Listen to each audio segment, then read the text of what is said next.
All right, Paul Harris is with us from Business in Vancouver. Good morning. How are you? Well, thank you, Steve. Good, good. So we've got no move in the interest rates. We haven't seen a move for quite some time here in Canada, and not likely to see one until somebody else decides to make a move. Yeah, certainly. It looks like there's not going to be a change in the rate for at least a year, 2014 at the earliest, maybe even 2015, according to the chief economist at Central One Credit Union, who's been talking to us, and says that the Bank of Canada won't be budging on its 1% rate that it's had for now almost 3 years, as you were saying.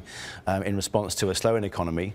They've seen moderate growth since then, but not much more than that. Yeah. And the feeling is that until we see a more sustained increase in the US economy and in the Asian economy, which would in turn increase the chance of increased exports from Canada to those economies, we're not likely to see that rate change because they would be concerned about stymieing the economy if they were to do so. Well, GDP numbers were out this morning, and it shows a 2.5% growth, which is better than expected, but still it's not close to where they want to be before they start jacking up interest rates. It's not close. There is a concern that if they do increase the interest rates, that it would stymie the economy, certainly.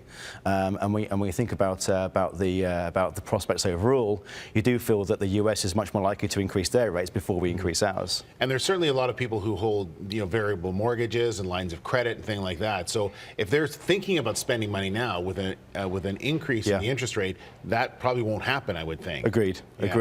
And certainly there was a new poll out from Reuters news service which indicates that we're likely to see a pretty soft landing as far as house prices are concerned over the next few years. Certainly in Vancouver, they predict that that house prices may drop by about 3% per year for the next couple of years, which is in some respects a softer landing than we thought, and partly due to the fact that, of course, there are tighter lending rules around spending, around borrowing and so forth. So the government's done quite a bit to sort of stem that tide. But to your point, the growth isn't there to see the rates increase anytime soon. All right. If you want some more information, go to the website BIV.com for more details. And Paul will be back in about an hour or so and talk a little bit more about an interview with Chris O'Neill. Yes. All right. We'll talk about that. Stay with us.